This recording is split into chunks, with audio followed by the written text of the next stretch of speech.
Yeremia nkomoyeli Wolo le Sane. Lala yue mwen sroto Enumɔ ni abo amena yo Yeremia nkomoyeli Wolo le mi. Ake lala yue mwen le fo Yerusalem man le hien ni akpata ya afi oha Enumɔ nyuma ekpa anyoke ekpa dani afo Kristo le mi le. Lala yue mwen le ko Yerusalem fitemo ke mimbi la no ngohi.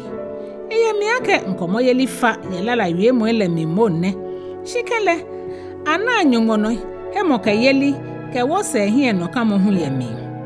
Yuda fo ele kanu lala yue mwene ye jamo bemi ni ameke kayo amehesande ke jomo ni ya amejakule ye afi oha Enumɔ nyuma ekpa anyoke ekpa dani afo Kristo le mi. Na Wolo le mi njira moi. Klɛŋklɛŋ Yerusalem Ahwoi le. No ye klɛŋklɛŋ Yitso klɛŋklɛŋ kuku ka ata kuku ni nyuma Enyɔ ke Enyɔ no. Yerusalem to eglamo. No Yitso Enyɔ klɛŋklɛŋ kuku ka ata kuku ni nyuma Enyɔ ke Enyɔ no. Ese to eglamo ke hien no kamo. No Yitso Etɛ klɛŋklɛŋ kuku ka ata kuku ni nyuma ekpa ke ekpa no. Ejwɛ Yerusalem chon amanfo. No Yitso Ejwɛ klɛŋklɛŋ kuku ka ata kuku ni nyuma Enyɔ ke Enyɔ no. Eke na muwe mobola na Yerusalem. No Yitso Enumɔ klɛŋklɛŋ kuku ka ata kuku ni nyuma Enyɔ ke Enyɔ no. Agbene nya ha wo bo Yeremia nkomoyeli etue. Klɛŋklɛŋ Yitso Yerusalem Ahwoi le. Kweboni man nikule emimbi fa baba ole tashi ikometo. Kweboni echon tamo kranfo le man nikule ejiagbo ye majimaji atenle. Le nikule lumonji le ye maji atenle. Mene echon moni achun le onia. Fosan efo nyonyon fe ya fonu jure hien be fe be. Shie na mokomoko ye son le latin ni sheju emi. Enane mele fe ye la nokwa. Amechon mo ehenyeloi. Yuda eshikpono ya manehunu kenyon yeli tutu hewo. Ahimajamajin latin. Shie na hejole heko. Ehinyeloi ni nye sela ni neshe no ye ni fifian. Gbejegbe ni azion le mi ya reho. Ejake mokoba ebaye gbijuji ni atole. Eman agbo ele kamo eflo. Esafo ele mi ye nkomo. Ebla ye lalo ele efe mobo. Ni ledi enchele nano na akpa. Ehenyelo ele chon Yitso agbene. Ni ame mi nshere. Ejake yehoa eha nano ye etomwe baba o lahewo. Ebi yete amenye ehenyelo ahien kete ake nomi. Yerusalem anunya fe eta. Elumele chomotamo frote ni nani eli heko. Amejofo ye ehenyelo ni nya mesela ahien romi kete. Yerusalem kayo ye manehu ke hamongbi lami. Ojirawa nibi ne yo kejeble mabebele. Beni mambi gbe ehenyelo aden. Ni bualoko bele. Henyelo ele ye hefel ni amemole ye ishigbe mole hewo. Yerusalem fe shakple ninu ewole ehewo muji. Me fe ni kula amewo Yerusalem le mimbule shikpon agbene. Ejaka amene yaya. Na ledi enchele kemo na echu ehi eto afa. Muji pa etade ami. She dwembo ne na agbe batamo. Eshigbe mole egbeye. Mokomoko be ni sheju emi. Au Yehowa. Kwebo ni mi na amanehunu. Ejake henyelo eyekunim. Ehenyelo ekpeni nemi ewo Yuda nibia. Ni elo ejwetri ni jirawa fe kete. Na jembi bote Solomon wele. Meni oguame owe bi atemfutumo tete pole. Mambi lebu blue domon chwe beni ameta wo ni eni. Ameka mejwetri chakyo ni eni. Boni afe ni ameka gboi. Au nuncho. Kwa momi ni mi hegu egbo. Nyeme fe ni chombi ekeho. Anije nye Sane konilo. Nye kwa ake nya anaka areho koye. Ne tamomi reho ni kamino ne. Areho ni Yehoa ehe bamino ye minfuni na wagbile nole. Eha la jenwen ebotemi we ami. Eke ya aleshi echomichoni. Eha mikpale. Eshimi ni mife butu. Nigbimu mfele mife vi. Abo ametomo ela na afe apa. Eke ni nefi ameke na ewu efomikwe. ehami hewale gbojo nunchole jemi ewo me ni minye amehie madamola ade nuncho chomi kakale ni yo meme lake amehewale je fei na eche asafo ewo mihe koni ameba kpata mi blahin la hie nuncho na yuda biyo blayo leno tamo wen chondi nga wen eneme ahewo mifo ni afo nu chere oye mi himbe amenhwu oshinle ejake bi shejelo ni awo mi eka ekonle ekemite ejeke mi bile efe pasa ejake henyelole eyi ameno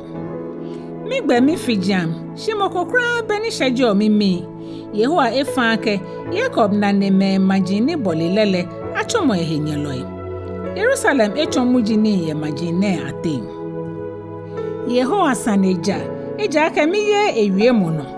nye majin fe nye boamitwe nye kwa no na mi ni mi yo mi blahin ke mi blayele anwo amenu nkete mi chami son loele shi amelaka mi sofu eleke ma onukpa la hin patan ye man le mi beni ameta o ni ye ni ameye ko ni ameka gbo ile a o Yehowa kwa momi ejake mi ye hejra momi mi susuma mi nano ni mi twi mi nche ya mimi ejake mi cho hin atu afenini klante mi nkpata me ahie ye blohun ni shiate hu gbele mi me bobo ni mi kemotwe ni mokokra beni sheji o mimi mi enyelo elefen enumi mane hu lehi na amemi nya ke boden eje ha gbini owo heshin laba koni amechon tamomi kwamo ni fonji ani nfe ni amefele kono ka maye tamoba no ka miye ye mi ni fonji ani lahi wole mi ke mole na awa ni mi tobiti Yitso Enyɔ Yehowa gbla Jerusalem tue kwaboni Yehowa enwata tue Zion no ye memfuna echa Israel no nyam le kejenwe efonshipon le no ememfu gbile no le ekai Solomon wele niji enajanshi mangole nunchola ekpata Yuda shihle he fe ahie ni na mobo ekumo Yuda bi yole moji eshueshi ye memfuna echi mancha yeli leke eminlume echuashi ni ewa mehegbule efite Israel hewale fe ye memfuni na wale na wamo ni ekebawa Israel ehengme Israel ye Israel henyelo ahie ekpata ni bi fe ahie ye Israel tamo la ni mincho gregre egbla egain tamo henyelo fio ekeni nejo etagain le tamo henyelo ni egbe me fe ni jiwoshani eje mi fukpo echon ye Jerusalem shin la mi tamola nunchola echon tamo henyelo ni ekpata Israel hie efite mancha wele fe ni ekpata emoji ni wala hie efe amekoikoi ni hankomo yeli ke yafo efa ye Yuda ekumo ejamo hele shueshi tamo tromi asese ekpata he ni ayiyo le dienche egbijuji ni eto yele hie Yehowa efo egbijuji nke hejomo gbin ase ye Zion ni ekwa manche ko sofo fe ye minfuni na wale na nunchole nyange afoleshan la tele na ekwa he kronkron le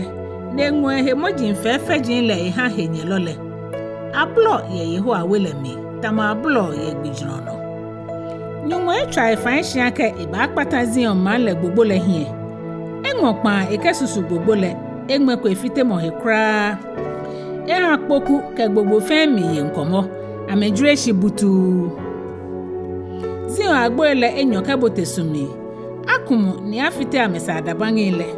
e manchele ke lumele ajeje majila te mlale bedonle egbalole ena Yehowa den ni na kudon Zion ma onukpa ele shata shipon ni amefedin amelo mulu amewa metean ni amebumo pepe Jerusalem oblaye le mamo amehieshi mihinganu eta kayafo ni misusuma minfo emi mitue kumo ke nkomo ejaka akpata mi mambi ahie ejaka gbeken bi ka bifa bi etobiti ye man le brohui amen ameminfo amemincha amenyeme yake na egba abolo ke wen yo bemi ni ametoto biti tamopilafo ye man le brohui amen ni amenyonyo ya amenyemele akpoko anle ao Jerusalem biyo meni make yohe ni meni hemike bobato ao Zion biyo brayo fro meni hemi ke boato bona fe ni manye omi masheje eja ke ohie kpata mo le falele tamon shodale ni na mopo anye boacha ni nai no gbalo ele egbabole apasa ke shishu mo soni amekpa ko ni fon jani lahi mama ko ni no aha oje no nwomi shimo amale ke laka mini na son amena me fe ni huotwa mede amehwo no amebo Jerusalem bi yo le chia amebi ake manle ni akọ ake he fel fife lene jemfe nyam ni lene ohenyelo efe ngmobo ni amebobo chia amekpe amenyonyo jashishi ni ameblo ake okpaton hi epe ye bile ni wo hwe ahun lene ehye wode ni wona hu Yehowa echu eyinto le henin no ni ekele efe tamobo ni eto je ngmokole ekpata ni bi ahie ni mobo na lebemi eha henyelo le eyeboyo ni eha ohenyelo ele eno no hiwale ao Jerusalem biyo plomo wa oche Yehowa ha ya afo no ahoyo himma antamofa hwane kenyonfe ka johe ka afo ya afo Teshi kono bo ya afo nyombe fe beni bulu ejobu shishi fose mo twin fe o hwenu nchole hie tama fose ono ahwo shipon hole mo ni jana o chon le yo bibi ni homo eha ameto biti ya blohu fe blohu kon le awala hewo ao Yehowa kwa moko ni oyo mo ni ofele nekenele aso ehia ke ye fo ye aya memusumbi ni ahia me ye fufo na ale aso ehia ke agbo sofo ke gbalofen ye nu nchole he kronkron le min lo gbeke bi ko nu pa fen juremru mi ye brohu an mi blaye ke mi blahin le enyonyo ye klantina o ya wi yo mi fun gbele no o gbe ame ni mobo na le bemi o pe henyelo ni mi shiole tamo akpe o me ke ya agbijran yeli o ke babole mi pula ni o mi fun gbele no le mo ko eje mi ni he kan loko hu ehwe Enyelo le plene me ni mile misumole Yitso Etɛ to egblamo ke heseje ke hie no kamo Mijigbomo ni mi na amani hu ye nyumo mi fun na ekpla mi ne ke mi badun ni la kokra ba mi le mi anokwa be fe benele mi pe mi no ewo anini no ye da eha mi helode nche eta ye mi gbomo chohe ne ekumo mi wi ye mi eha sajin ke jomo ke nona ebole mi kula ke sami eha mi hindun mi ntamo meni egbo eje mole etwa gbogbo ke sami boni mi nye mfo imaje ekegbo kla ni chi ewo mi chabele mi bo mi chanyu moko ne eba wa mi shi ebo mi fa pa mole toe ekete ni ako ehwe mi gbe no eha mi gbe ekondon chomo he be etamo shishi brishi ne woka lo jata ni etehe ekpla mi keje mi gbeno ni echire mi ndukuduku ni efe mi pasa eta egan le ema mi no ni ba achemi echire egan kotoku le mi gan mi bi le wo mi twin mi cho he fo yele no mi ha me fe ka medan lala gbimu fe eha mi yo bon ke jomo eha jenshin le ejo ewo mi tamotacho eha mi penglicha eha mi kokloshin ye lamlumi mi le no ni to enjole jile mi hie de nche ekpa no ni ji mi she no no ewole mi ke ake mi nunya eta ni mi be hie no kamokodon ye Yehowa den ka mo mi no na ka mi chichua mo ni ju otamotacho he kolikole mi susuma dwengo he dane ni eha mi susuma edokomo ke nkomo yeli ye mimi shi mi ehie no kamo ke kemi kaya ke Yehowa somo ni chake lese efo kokoko ni amobo na le bena agbe da lebile amecho no he Yehowa no kwale yeli dakple mi susuma ko ake mi gbe fa no ji Yehowa ni no wole mi hie ba kan no Yehowa mlehi ha me fe ni ko legbe ka monita ese egbele hu ehi aka to otu ishi kpo amo Yehowa yira hremole ehi ha gbomo aka etra ekonchole ye iblahia keja wo konchola atrele ekometashi nefe dio eba heshikpo eja aka hie no kamo ken ahishi agbo eto ama ni abola ahora poto shinu ncholeche mo efon ke ya nano ejake ha mo hejira le mo kele emusun chonle yesumo ni chake le hewo je sumo na jake ha gbomo he ajrale asan ake efe gbomo ni doni nuncholele keji wosusuma etoba ha otomogbo klefo eni yo pabui ami ele keji ayemoko to ekodomo Sane keji achomoko Sane hie abushinle nuncholele na mo efa neba mempen akeja nunchole egbegbedan ekpakpa ke fon fenle je wen floflo nyole dan ejo meni he wongbomo gbiglo emi keji agla etwe ye ehe esha he wonle nyaha watawa wajemba min wakwa koni wakpale ke ba yeho anwo nyaha wagbula wotria mi ni wahola wonijiano wa ha nu ncho ni yo nwenle ni woke ha ake woton ni wachi atwa ni Enumɔ oke fako oke min fu ho he no nye wose ni ogbewo ni bobo na lebemi oke min fu ha he koni fa ipamoko akanye egbu kecho min ke ba shongo oha ochonpo no muji ketumu ye majimajin la te wo henyelo efe mi mbo wa hra ni amemi njewo wo yoyiro wo chomo shra mi wo tuashi ni woni bi ahie ekpata keho mi hingbe mi mfose ya afonu tamofa ye mi mambi ahie ni ekpata la hewo mi hingbe ya afonu ba hoda ni efon ke ashibe no ni yehoa ajenwe ema ehie shi ekwewo mi yo hejira mo keji mi na Sane ni eye mi ma obla yele meni nyomi yakatwa le gbobi mitamo agbobi olofno ameche mi he kan lo amefon bumni na ameketa ehwe mi no nusu mi yi ni mikake mi laje au yehowa mi jebula shishiton mi bo mi chebo ni onu mi fa ipa mole kake obo mi blomo ke ha yeli ke bo amole tue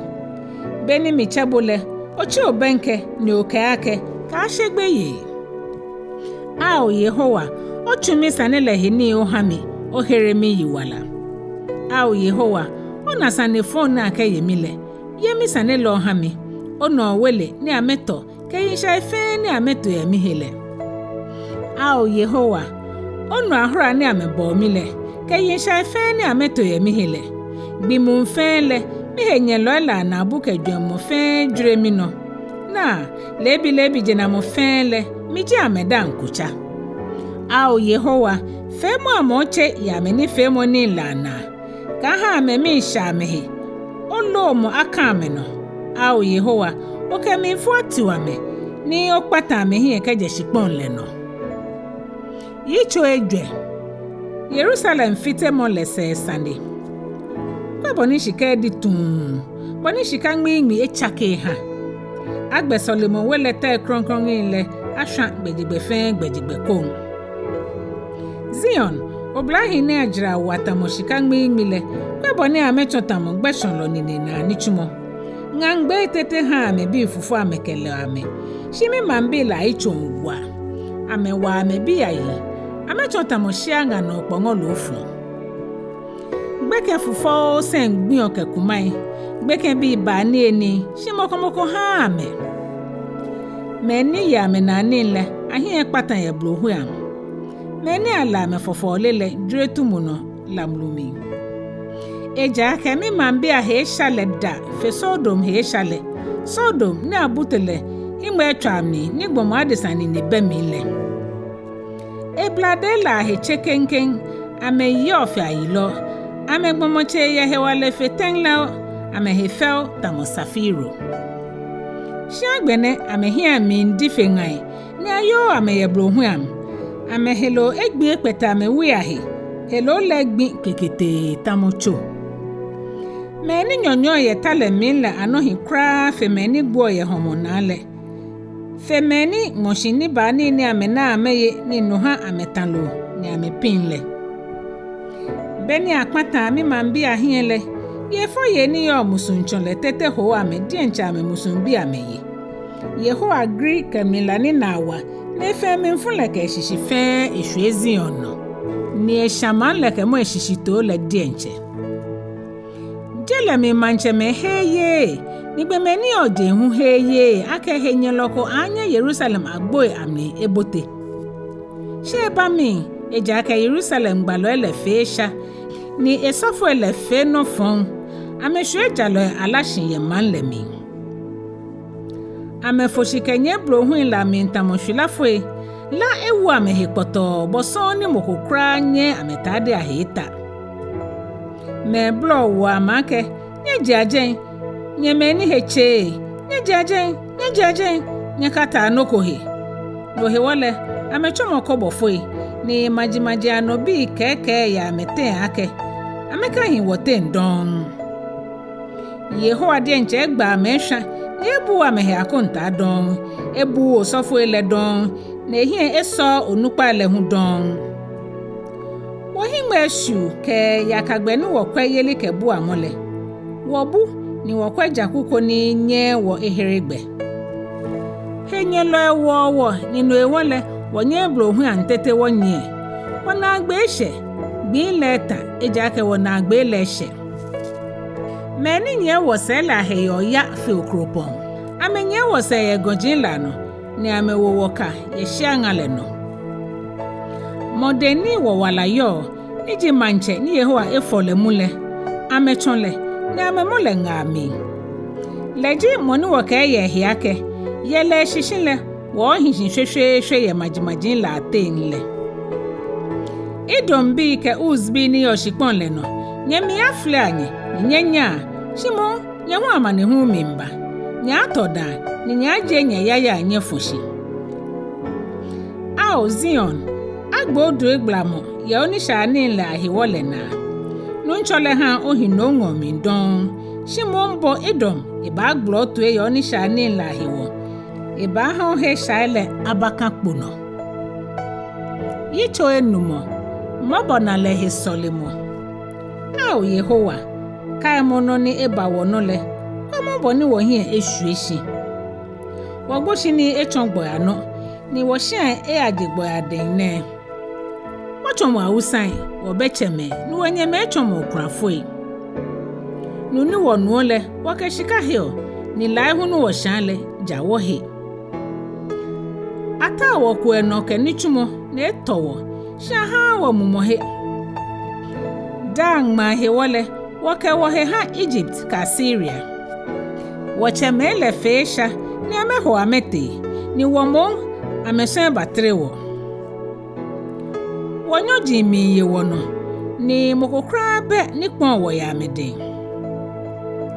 bomogbelo ehie klante ye shiangale no